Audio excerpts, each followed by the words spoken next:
free trade is for the benefit of every country.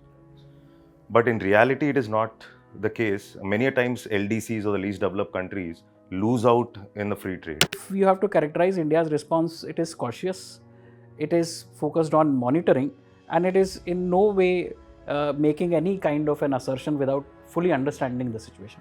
There are many things which US companies actually do not produce. So therefore, those things will be required from other countries, right? So therefore, US would not want to apply tariffs on those particular sectors where it itself is not either interested in producing those products or it does not have the capacity anymore to focus on those products. So I think there would be ultimately the trade deal would focus upon sectoral analysis, and I think a win-win situation can be created. So if US is okay with certain sectors, then India can reduce tariffs on certain sectors, and but at the same time protect certain sectors like agriculture. So it should be a balanced approach which India will be following, probably based on the bilateral discussions with US trade. So we have given a signal that India is willing to lower the tariffs, but just not in an arbitrary manner. There has to be an understanding, a give and take, and that has to be a part of closed door negotiations. So that's one. That's something that India has already made clear, that we would engage with the US in a friendly manner. But the question is, for certain sectors, LDCs come up with tariffs because there is no level playing field, or there are many people dependent on these sectors like agriculture, etc. So can tariffs really bring in a level playing field is the question.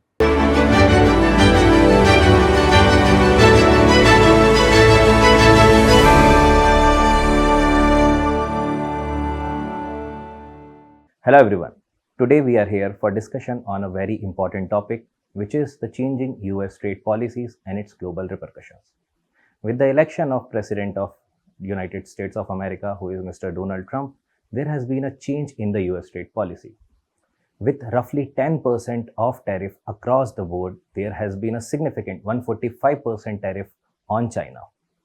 Now, the variable tariff, or we can say the reciprocal tariff on different countries, has been holded for roughly 90 days. But what it is going to impact on the larger economic perspective. So today we are going to discuss this particular topic holistically. To discuss this topic, I am joined by the esteemed faculties of VisionIAS.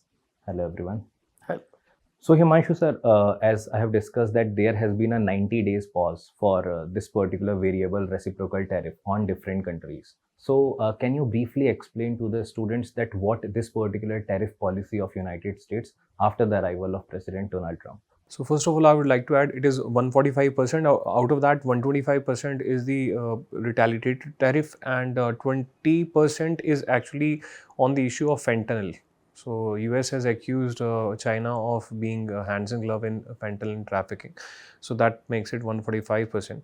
Well, US, it feels that with the help of tariffs, it will be able to bring manufacturing back to US.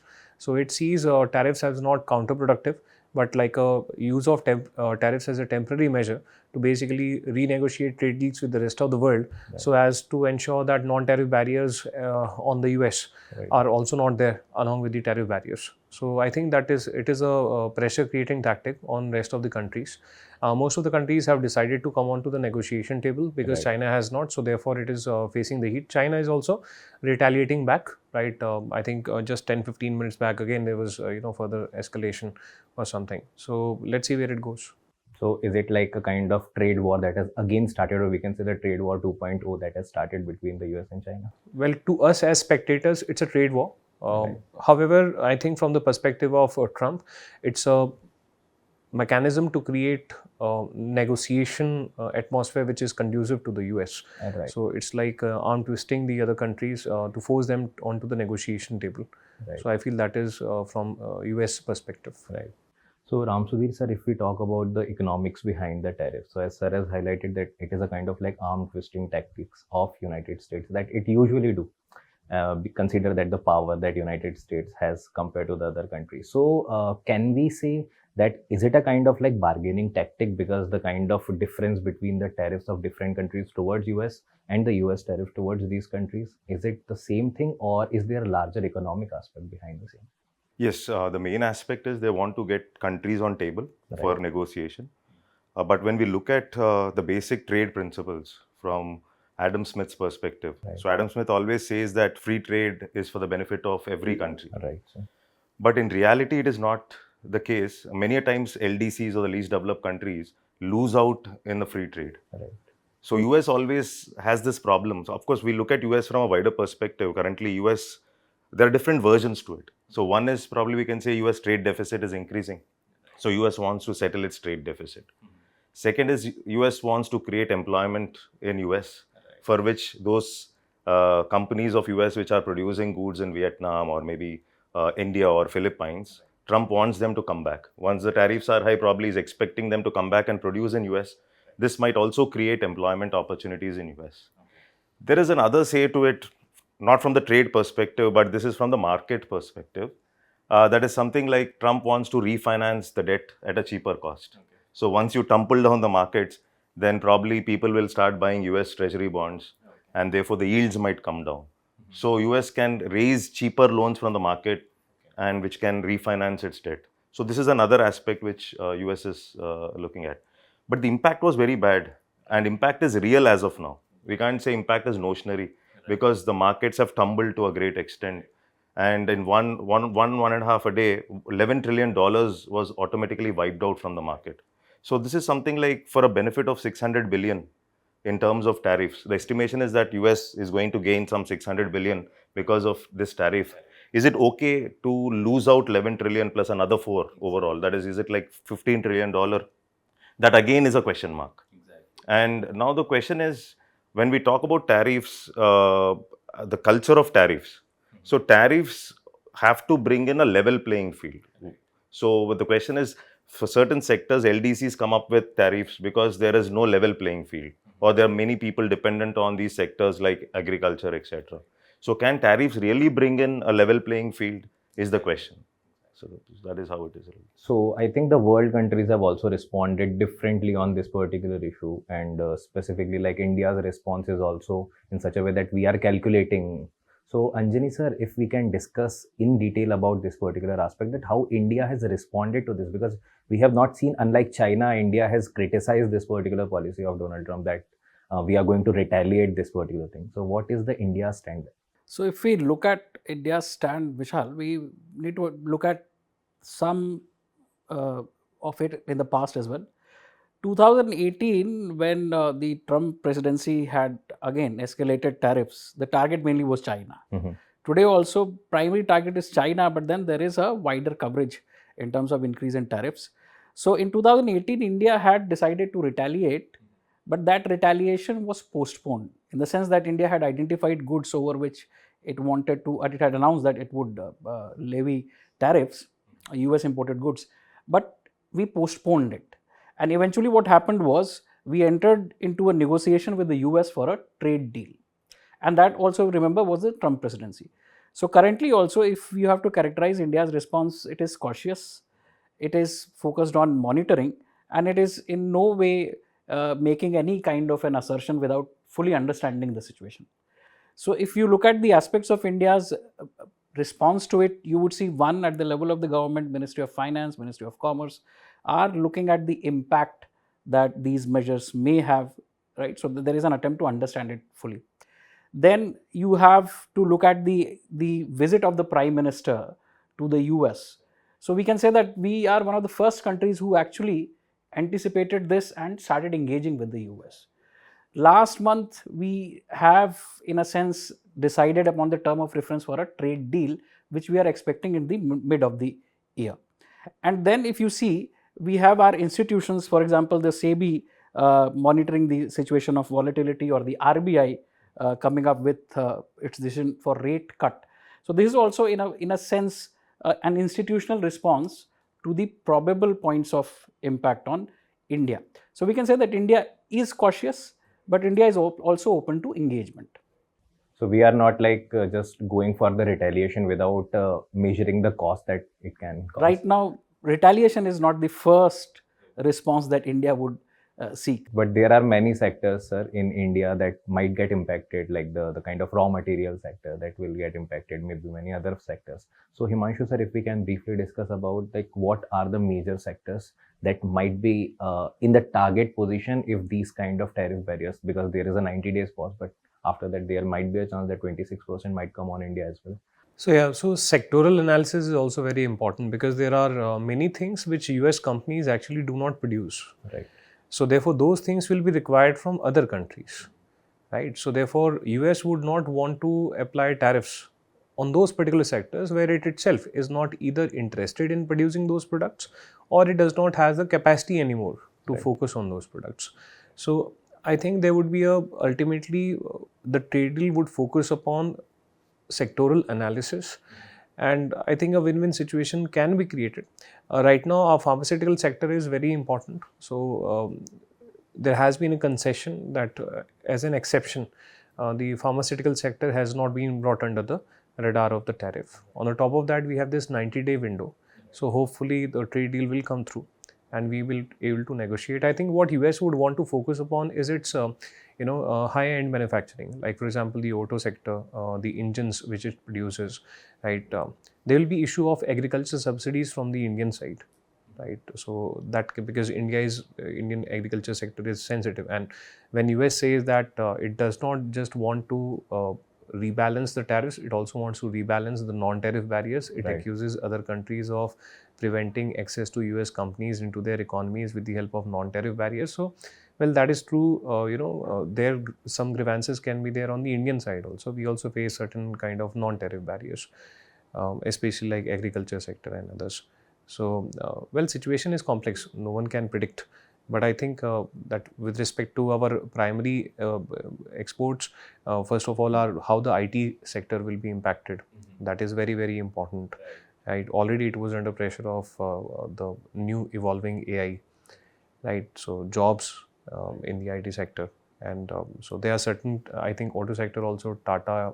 I think it exports certain things. Right? Okay, so these sir can elaborate upon that, the export basket of India. So apart from that, like sir, you have highlighted about the services, but this tariff is not on services, but yes, indirectly through the policies. It is not, going but the point is the way things are moving. Exactly, yes. Trump is not predictable, so thankfully Yes, they the are not there. visa-related So- restrictions. IT services, though direct tariffs may not be there. Right. So if there is recession in US, most of our IT companies make revenues from US. Exactly. So automatically the IT sector is in stress. But India also has one more advantage. Suppose if you look at certain sectors like textiles, for example, like if there is 46% tariff on Vietnam, I'm talking about the previous tariff. Okay, so and India has a tariff of let's say 26%. So there is an advantage that certain Indian companies will be able to export more to US even after the earlier tariff system.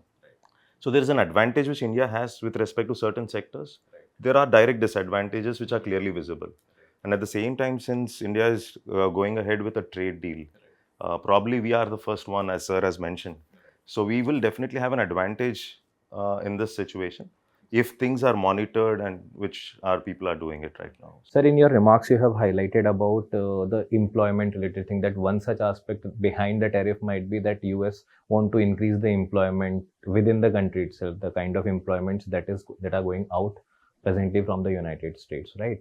So, do you think really that if there are these kind of tariff barriers that will be erected, so the employment is going to be increased? In the real sense, actually, tariff may not solve the problem of employment. Right. Because when I look at the labor costs in Vietnam Mhm. or even in India or Philippines, so your tariffs will not match that. If the manufacturing companies, if they're not producing in Vietnam, probably they'll come to India and produce it, or maybe some other country. Right. But rather expecting that all these companies will come back to US just because of tariffs, and they'll start producing at a higher cost, becoming inefficient. I don't think the possibility is not clear. So that is, we can say it's an over expectation that employment will get generated through tariffs. Also on the immigration policy, for example, sir mentioned a Right. very valid point. So I'm myself slightly confused on this. If they are going to have a harsh immigration policy, right? So therefore, matlab, more, there should be ideally more free labor coming into US, Right. so that more availability of labor leads to lower labor costs, so as to make the US exports slightly more, Yes. cost effective. But True. I don't know how those two things are going to come. But then generally the US argument says that again you want to give more employment to the US citizens only. In that particular case, I think that might get defeated. But the recent employment numbers in the US were also not bad. So many people are saying that they are wondering what is it that President Trump is trying to address. What was wrong that is being corrected in terms of employment. So Anjani sir, if we take this discussion forward regarding, like, you have responded to what India's response presently is, and you have also highlighted about like recent Prime Minister's visit to the United States. So there was certain policy or the policy measures were signed. For example, there is a compact, there is trust. So like what do you think, like what India should do further apart from that? You already highlighted about the trade agreement. One of the things that you would see is, so US is a friendly country, and the way we frame this problem, the narrative is an important thing. So India has not sought to frame this in any kind of antagonistic way, which is a good thing. We have displayed an understanding that US may be trying to address what may be termed as unfair trade practices adopted by countries like China. So we are not saying that we are the main target. So our grievances, if there are any, they have been framed in terms of US being a trade partner, right? So US is around 11% of our total trade, 18% of our export of goods is to the US market. So we are keeping that aspect in mind, and that is where you will see the recent budget had taken certain steps which in a sense would appeal to the personality of President Trump. For example, we had reduced tariffs on bourbon and Harley Davidson. So we have given a signal that India is willing to lower the tariffs, but just not in an arbitrary manner. There has to be an understanding, a give and take, and that has to be a part of closed door negotiations. So that's one. That's something that India has already made clear, that we would engage with the US in a friendly manner. Secondly, as far as the understanding goes, we have also been very clear that we don't want to be entangled in the fight between US and China. But you must also notice that in recent months, there have been certain movements, small steps towards even improving relations with China. So in the sense that India is looking at a broader solution, right? It's a global economy. What US does has an impact because US is world's largest economy and a large market. So improvement in relations with China, small steps though. But at the same time, we would see that in the first few months of 2025, we have had delegations from European Union coming to India. So trade negotiations with European Union are also afoot, and we would like to expedite those so that we can capture any advantage that are being offered by those trade agreements and address disadvantages that may come up with US policy. So taking everyone along, so not only EU, Australia, but there is also a free trade agreement with the UK.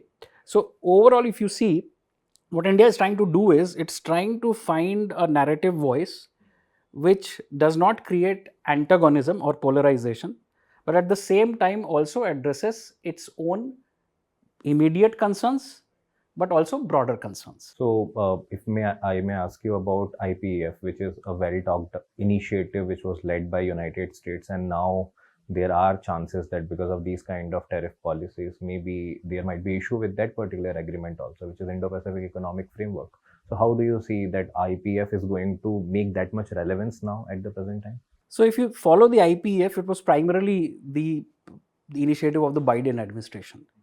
So Trump administration so far has neither shown any kind of antagonism towards it, nor any kind of enthusiasm with it, right? It has opted a direct stance where it has increased tariffs. So it, in a sense, it has used a bilateral instrument, right? As a trading partner for most of the countries, it is looking at its tariff instrument. So far, we don't know exactly what the Trump administration is thinking about IPF.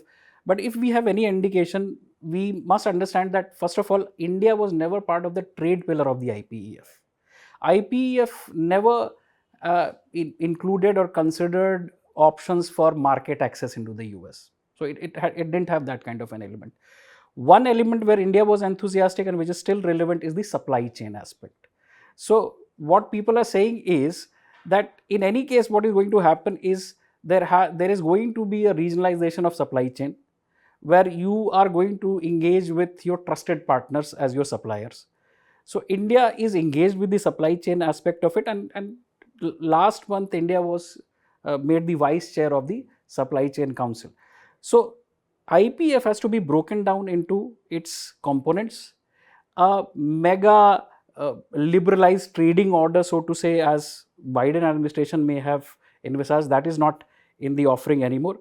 But if you look at the Indo-Pacific aspect of it and the supply chain aspect of it, it still may have certain relevance. Now, this is one lever which we have to see how India is able to use.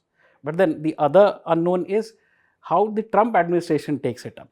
So, Himanshu sir, as Anjani sir has highlighted about the regionalization of trade or regionalization of the global economics that is working right now. So, can we say that the globalization is now receding and now the world is going towards the geoeconomic fragmentation? Definitely, globalization is receding, but for whether it is a temporary phenomenon or whether it is a permanent phenomenon, we don't know. So, who knows that the Trump brings everyone onto the table, ultimately has a trade agreement, which is relatively more favorable to the US, and who knows, ultimately China and US, they also, come to a deal. I was, reading through something. So I think on the around some summit, the Trump has offered Xi Jinping for a bilateral. So you do not know that. So it would be, I think it would be still advanced to say that we are moving. It's 100% geo-fragmentation, geo-economic fragmentation, right? Another interesting thing which I was thinking was that maybe it is a window of opportunity for the Make in India campaign to get a boost. Right, if Trump is serious about decoupling from China, about reducing reliance on China as the factory of the world, then it can be a great window of opportunity for India also, as Ram Sudhir sir was also highlighting. He highlighted related to apparels and the garment sector, textile sector. But otherwise, it can be a good window of opportunity also. So I think we should not be pessimistic. We should try to search for, obviously, the powers that be. They would be searching for certain kind of opportunities. And with respect to the supply chain, I think there is this new corridor which is coming up, which connects India to the Middle East to Europe, and US has US has supported it. Right. So I think India has an important role to play there also. Right. So India, Middle East, Europe economic corridor, which you are highlighting, yes, that is definitely going to boost India's relation with the Europe. It might be serving as an alternative destination for a lot of goods of India. Yes, and CPEC is right now in turmoil. Right. So therefore, India definitely has a positive thing on that. So Ram Sudhir sir, if may I ask about the trade related aspects, that what will be the sectors of India that is going to maybe like impact a lot because of these kind of tariffs, and what have the most potential as far as the new tariffs are concerned, and how India can grow from this? So one sector which looks bright for India is textiles. Right.